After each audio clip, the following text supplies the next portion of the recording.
Oi pessoal, tudo bem? O Ler é Viver está no ar e hoje eu converso com dois jornalistas formados aqui em Mato Grosso do Sul, mas que atualmente moram em São Paulo.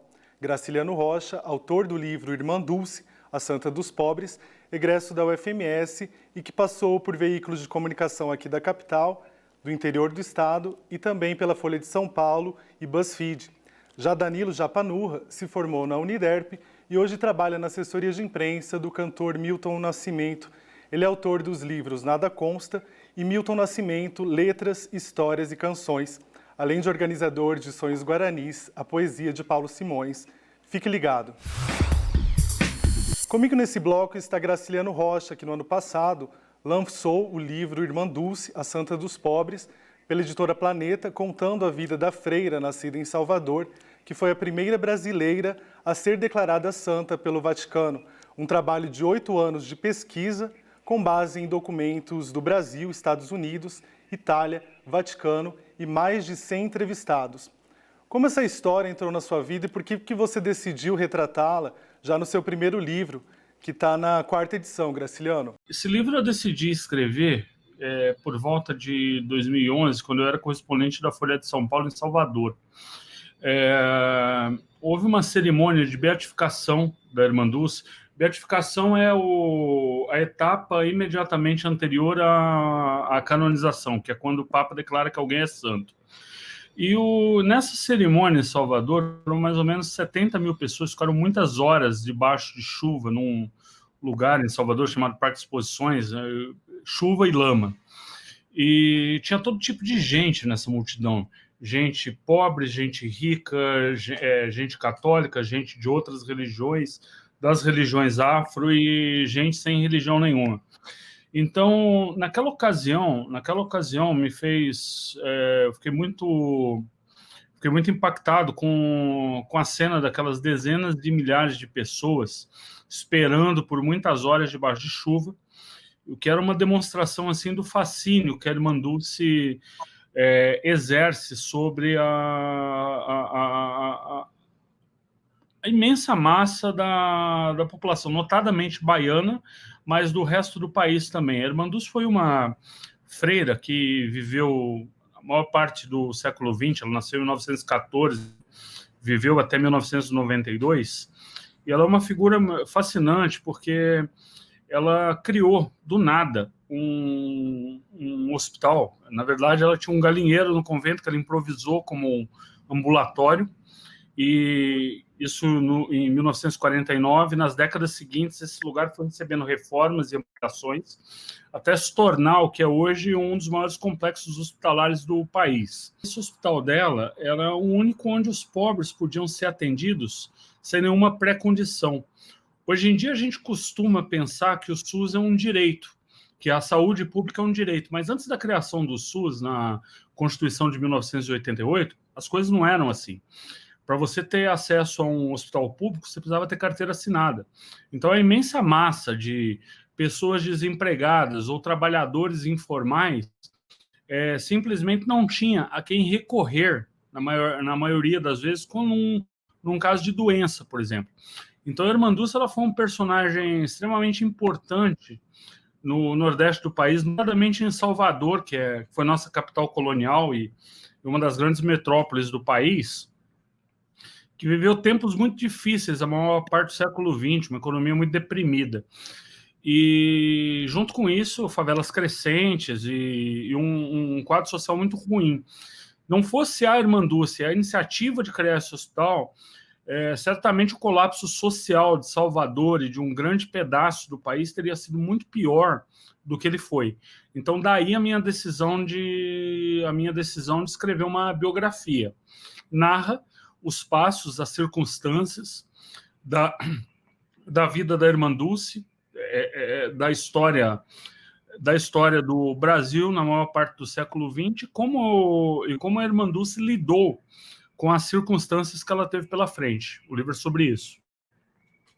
E ela criou vários laços, né, e também amizades com políticos renomados, que inclusive você cita isso no seu livro. Queria que você contasse um pouco sobre esse livre acesso que ela teve, né, por conta de todo esse trabalho dela desde quando ela decidiu se tornar freira. Em 1960, o hospital dela tinha 150 leitos. Em 1983, já tinha 800 leitos, já era um dos maiores hospitais do país, e totalmente gratuito.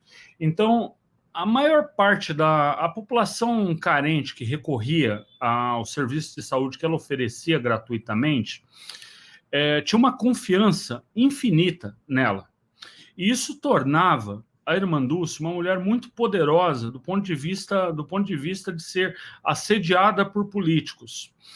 Ela sempre teve, ela prezava muito ser uma figura considerada apolítica, embora ela fosse uma pessoa que interpretasse com muita competência os ventos, a mudança de vento na política. Eu vou dar um exemplo. A irmã Dulce, por exemplo, teve uma relação muito proveitosa para o hospital dela com o Antônio Carlos Magalhães. Antônio Carlos Magalhães é personagem, que foi governador da Bahia, foi senador, foi presidente do Senado, uma figura maior da história política brasileira da segunda metade do século XX. Ela teve uma relação muito proveitosa. O ACM simplesmente não negava nada que ela pedia. No entanto, ela nunca passou o recibo de carlista, ou seja, ela nunca subiu num palanque, ela nunca pediu voto para quem quer que seja. Ela tinha uma certa vez, tem uma entrevista que eu encontrei, uma entrevista dos anos 70, que chegaram para ela e perguntaram sobre essa questão política. Ela respondeu: meu partido é o pobre. Que eu acho que é um bom resumo de como ela se comportava. Ela era pragmática, conversava com quem tivesse que conversar. Prova disso é que desde 1989, quando a eleição presidencial voltou a ser feita de maneira direta no Brasil, todos os candidatos que venceram as eleições, com exceção do Jair Bolsonaro, que teve o episódio de uma campanha atípica, que ficou a maior parte da campanha no hospital por causa da facada, mas todos os candidatos, Collor, Fernando Henrique, Lula 2 vezes, Dilma, os perdedores também, Serra, Aécio, Ciro Gomes, todos eles tinham como ponto de parada obrigatória durante o périplo eleitoral passar pelo Hospital da Irmã Dulce para visitar, prometer ajuda. Então ela sempre teve na vida pública dela uma relação muito proveitosa com os poderosos. E o caso mais notável é do ex-presidente Sarney. Ex-presidente Sarney foi procurá-la logo que ele assumiu, depois da morte do Tancredo, que ele assumiu a presidência da República. Ele esteve em Salvador e foi procurá-la a irmã Dulce com o Sarney, ela tinha uma relação de amizade genuína, diferente com o Antônio Carlos Magalhães. Do Sarney ela gostava pessoalmente, o Sarney gostava muito dela pessoalmente. O ex-presidente foi um dos meus entrevistados e eu conversei com várias pessoas que acompanharam, conheciam bem o bastidor da relação entre os dois. Sarney deu um pedaço de papel para ela na primeira visita, que era um número de telefone que tocava direto na mesa do presidente da República sem passar por nenhum assessor ou nenhuma secretária. Só quem tinha esse telefone era o serviço de inteligência, o gabinete militar e a irmã Dulce, que o Sarney deu liberdade para ela recorrer quando ela tivesse uma emergência. Segundo a memória do Sarney, ela só ligou ao longo de 5 anos 2 vezes para ele. Quais são os milagres que foram atribuídos à irmã Dulce? Do ponto de vista canônico, ou seja, do processo no Vaticano, foram reconhecidos 2 milagres atribuídos a ela. Primeiro foi o da Cláudia Cristiano dos Santos, uma sergipana que foi desenganada pelos médicos depois de um parto dificílimo e um quadro de hemorragia brutal. Ela passou por 3 cirurgias em menos de 24 horas e foi como se todo o sangue dela, do corpo dela, tivesse saído e depois voltado com transfusões 2 vezes. Ela recebeu, 11 litros de sangue em 24 horas. Uma barbaridade, um quadro totalmente dramático, que ela já estava desenganada. E o fato dessa mulher sobreviver depois da última operação, da terceira operação em 24 horas, equipe médica estava exausta, foi descansar e o chefe dos cirurgiões estava dormindo quando chega uma enfermeira durante a madrugada e fala, doutor, aí ele levanta, assim, eu entrevistei esse médico, entrevistei a enfermeira também, doutor, aí ele acorda assim e fala, já sei, é para assinar o óbito, né, o atestado de óbito. Aí ela falou, não, o paciente acordou e está brigando com os tubos e quer falar com o senhor, totalmente inesperado. Totalmente inesperado. Esse foi o primeiro milagre que levou a ser beata. E o segundo milagre, a gente vai falar sobre ele no próximo bloco. Vamos para um breve intervalo e já voltamos, não saia daí.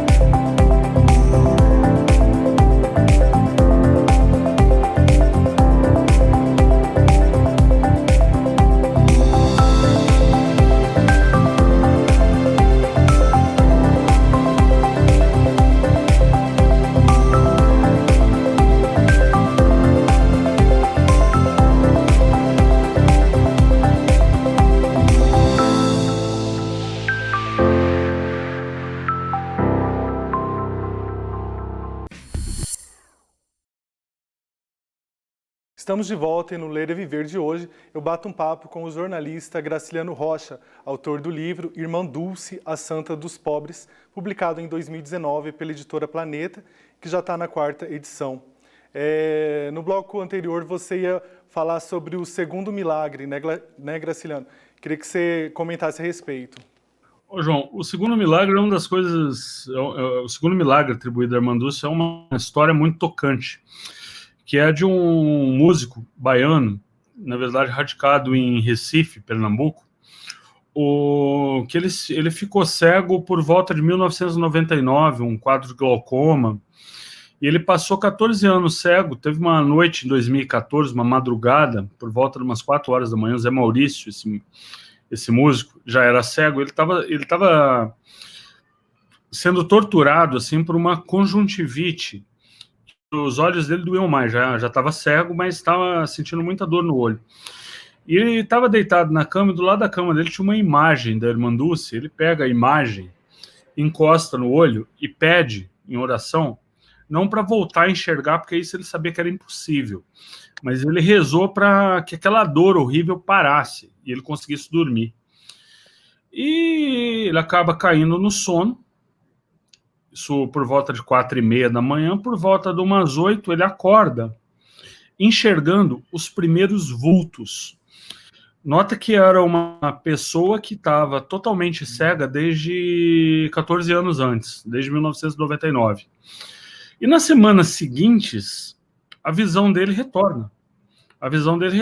Isso é muito interessante porque os exames, todos os exames para explicar o que foi que aconteceu, não existe uma causa fisiológica aparente, porque os nervos ópticos dele ainda são os nervos ópticos de um homem cego.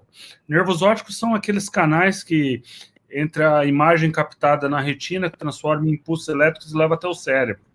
Esses nervos estão totalmente destruídos. No entanto, esse homem enxerga. E tem uma história muito bonita, quando eu entrevistei ele me contou, está no livro isso, que ele tinha se casado já cego, então ele nunca tinha visto a esposa dele. E ele me contou o dia que ele viu pela primeira vez a mulher com que ele se casou.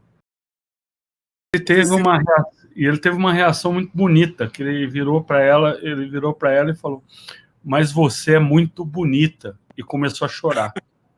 É uma história linda, né? Emocionante. História. Muito. Viu? E em meio a essas inúmeras entrevistas que você realizou, né, ao acesso a vários documentos para poder estar escrevendo essa biografia da Irmã Dulce, você já contou algumas histórias, né, através dessas aí dos milagres, mas tem alguma outra assim que te marcou muito profundamente? Por volta de 1951, a Irmã Dulce, grande parte do recurso que ela arrumava para cuidar dos pobres dela, era pedindo no comércio de Salvador. Esmolando mesmo, batendo, enchendo. enchendo os comerciantes de pedido, tal, toda hora. E teve uma vez que um sujeito, dono de um mercadinho, pegou e cuspiu na mão dela. Cuspiu na mão dela, xingou ela, falou Freira Pidona, cuspiu na mão dela.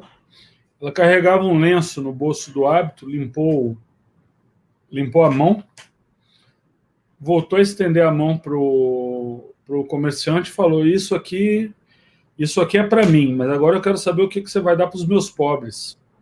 Então, uma pessoa de uma resiliência maravilhosa, de uma história muito bonita. Essa história eu consegui documentar porque eu achei 2 testemunhas que estavam com ela nesse dia. Uma figura realmente muito emblemática, né? Para o Brasil, para o mundo de uma maneira geral. Obrigadão, Graciliano. Boa sorte aí em tudo que você estiver fazendo em São Paulo. E espero que isso passe logo para a gente poder se reencontrar em breve. Um abraço, muito obrigado.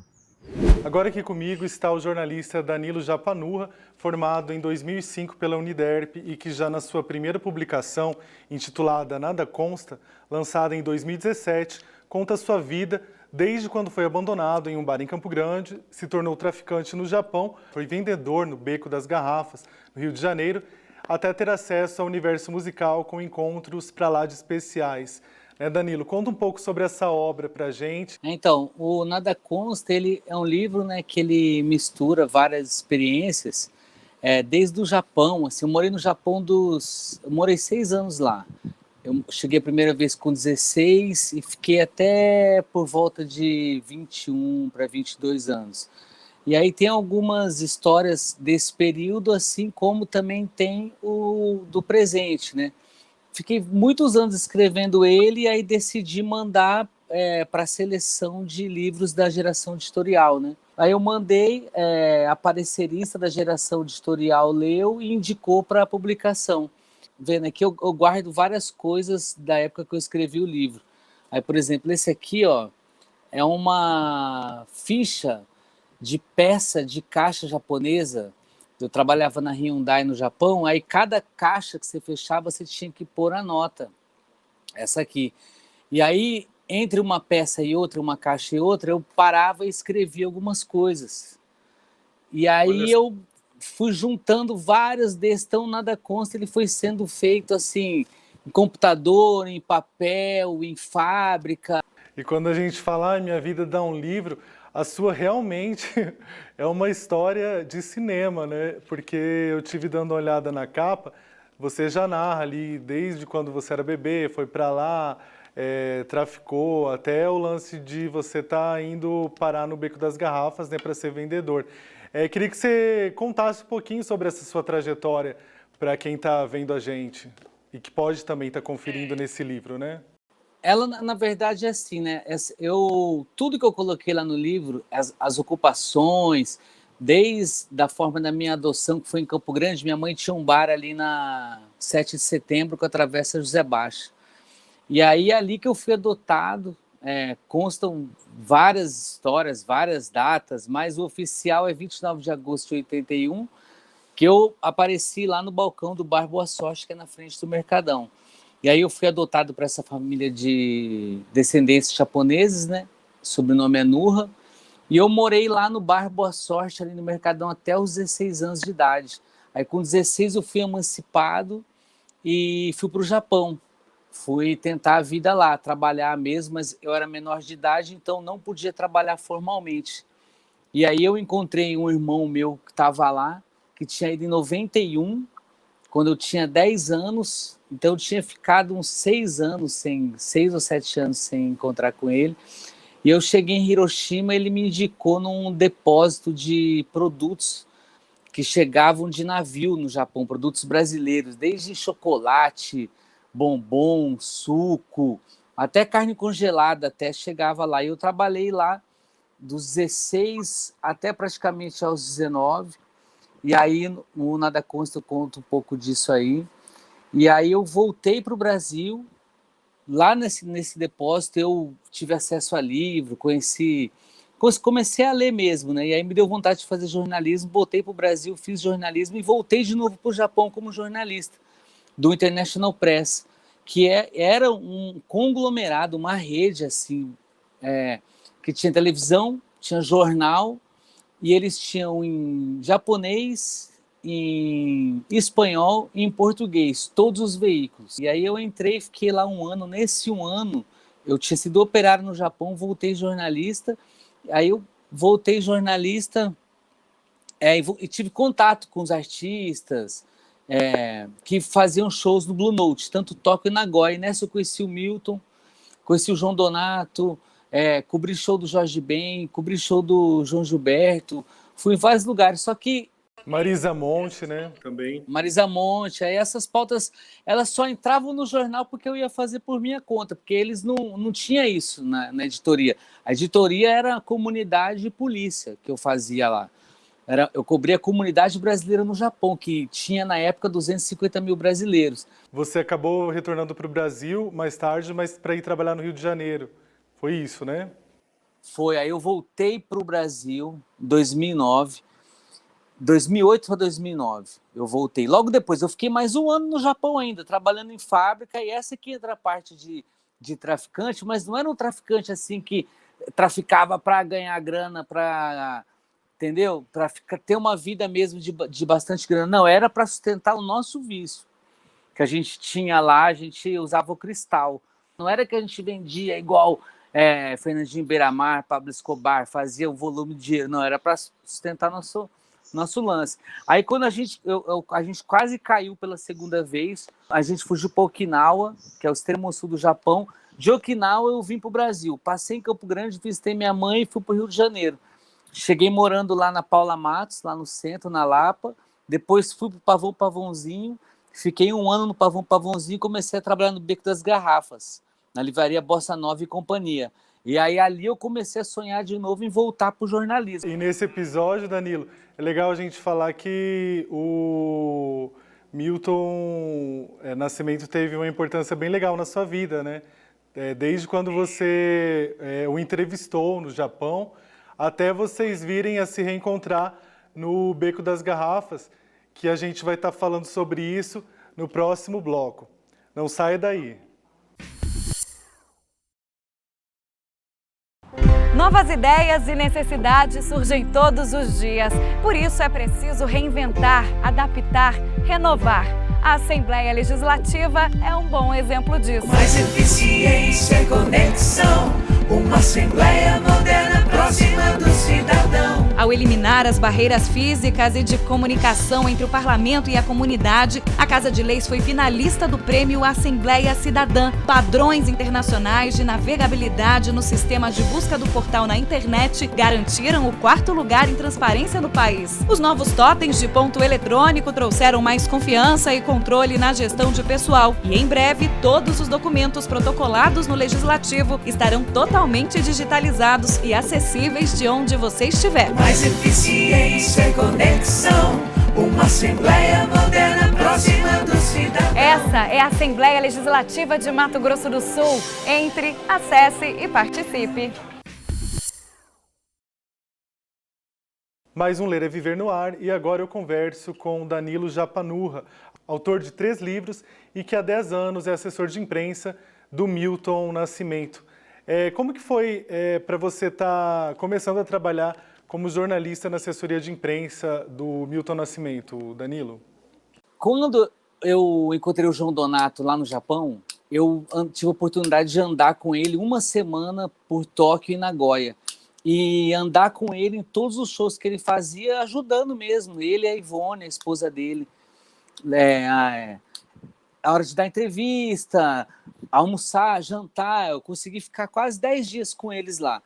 Nisso começou a mudar minha cabeça de ser assessor de artista. Eu falei, acho que isso é uma coisa que eu ia gostar de fazer. Se fosse um artista que eu gostasse, eu tivesse a sorte de trabalhar.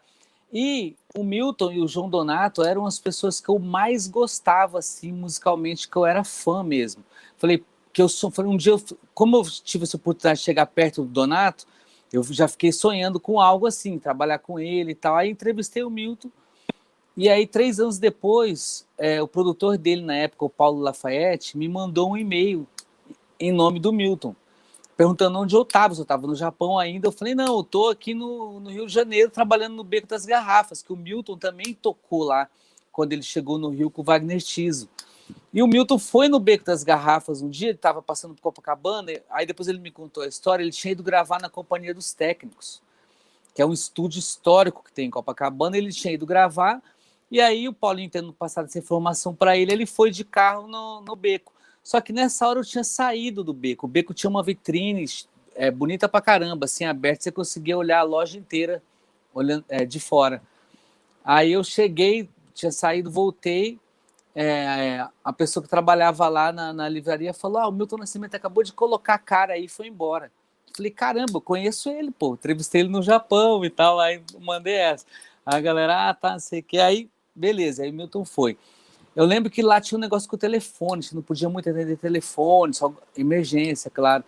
Aí eu lembro uma vez que ele ligou, aí a pessoa que atendeu falou, tem um Milton aqui que quer falar com você. Eu falei, não, nem conheço nem o Milton, deixa quieto. Assim, aí eu lembro que eu não atendi isso aí. E aí depois o Paulo Lafayette de novo mandou vários e-mails. Numa dessas ele me convidou para ir no aniversário do Milton, na casa do Milton lá, que ele morava em Itaiangá, no Rio de Janeiro. E eu fui lá nessa festa, aí fui 1, 2, 3, 4, fiquei indo direto lá. Aí uma hora o Paulinho falou, vai abrir uma vaga aqui na assessoria, se tiver fim de pegar. Eu entrei, 2009. E aí nisso comecei assim, conhecendo como funcionava a assessoria de artistas. E em 2010 eu comecei a viajar mesmo com o Milton, porque eu também aprendi a fazer o teleprompter. Os músicos do Milton, o maestro dele, o Wilson Lopes e o Milton, eles seguem o teleprompter não só por causa da letra, eles seguem porque tem várias divisões de entradas de música, combinações da banda mesmo. Eu aprendi e comecei a viajar fazendo TP e também assessoria dos shows, né? E já são 10 anos aí. Com o Milton, eu conheci ele no Japão, né? Conheci ele em Tóquio, mas fora a Ásia, assim, a gente só não foi para a África, assim, ainda com ele, né? Tive a oportunidade de ir para vários lugares. Que legal. E convivendo com o Milton, né, durante todo esse tempo, você sentiu a necessidade de que ele tivesse uma publicação contando, né, que houvesse um livro contando um pouco desse lado letrista dele, cronista, porque ele tem inúmeras músicas, né, que ele é o autor. E foi aí que você decidiu, então, estar escrevendo Milton Nascimento, Letras, Histórias e Canções. Isso, de 2017 também. Queria que você falasse um pouco sobre isso, sobre a publicação. Lá em 2007, quando eu entrevistei ele, lá em Tóquio, eu já tinha levado umas 10 músicas que eu queria saber a história. E, coincidentemente, essas 10 músicas eram músicas que eram letra dele. Eu, assim, eu sempre me interessei nessa coisa das letras dele, era muito fã, tinha todos os discos, tinha tudo, sabia mesmo da obra dele. E aí eu me interessava pelas letras, principalmente pelo disco Encontros e Despedidas, que é o disco que tem mais letras dele, tem 7 letras. Nessa entrevista eu já peguei umas 10, já arquivei. Quando eu fui trabalhar com ele, eu ia juntando. Ele contava a história de uma música, eu coletava. Dava entrevista para alguém, contava a história. Fui juntando. O livro estava pronto já em 2012.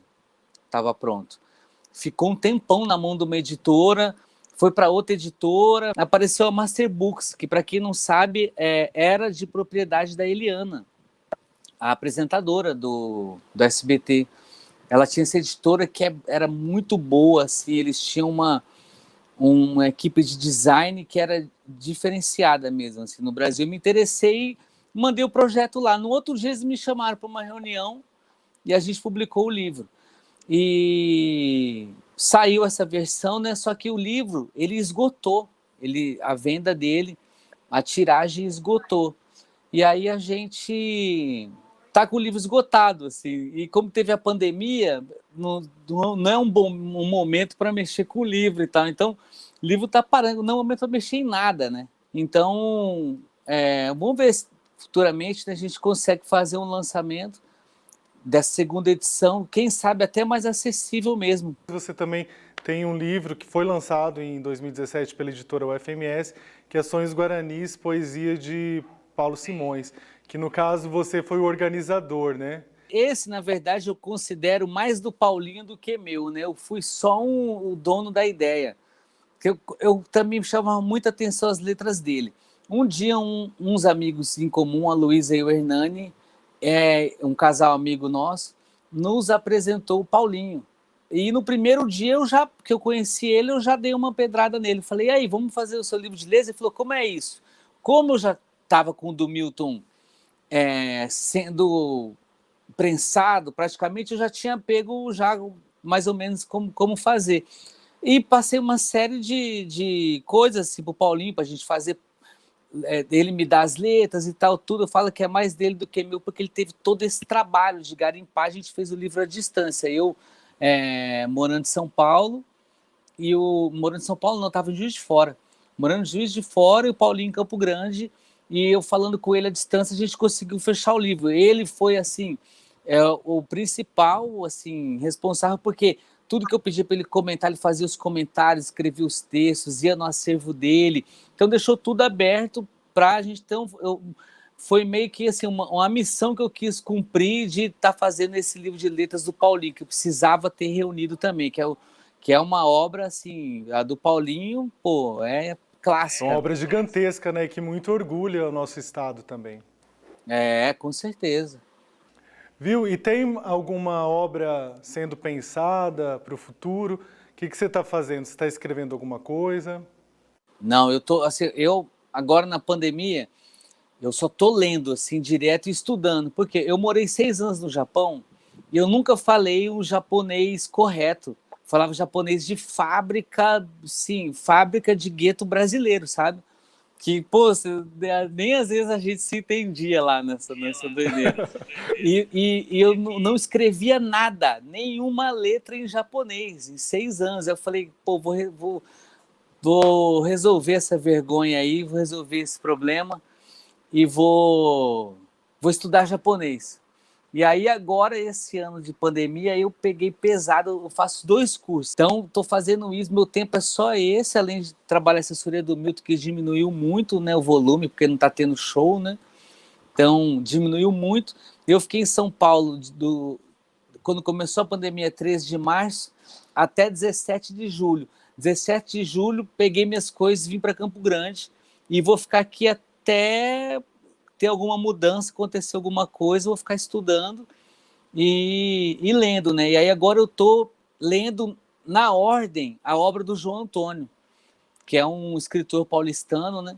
Nascido em 1937, morreu em 96, escreveu cerca de 15 livros. Aí eu estou lendo a sequência dele, estou no 8º.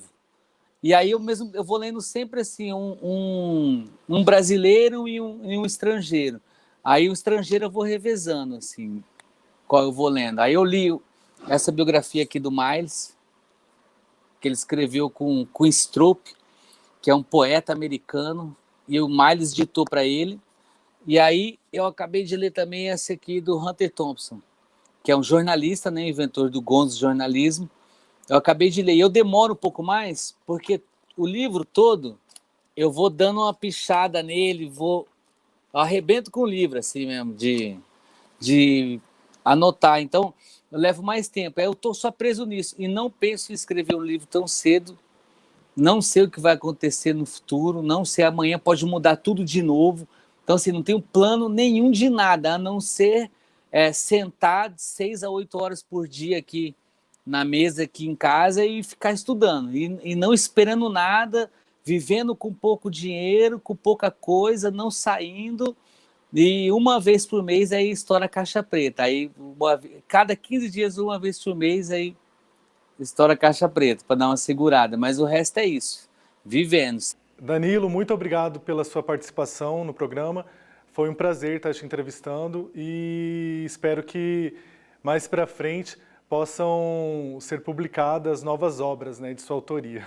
Pô, valeu, João, obrigado. Assim, a gente não sabe o futuro agora das publicações, dos livros, né? Claro que vai continuar tendo publicação de livros, do mesmo jeito, assim, mas não sei como vai ser essa mudança concretamente, né? Então, por enquanto, não estou pensando em escrever nada, estou só estudando mesmo e vendo como vai passar aí essa pandemia. Então, obrigado pelo convite aí, João. Valeu demais. O Ler é Viver fica por aqui. Te espero na próxima. Um grande abraço.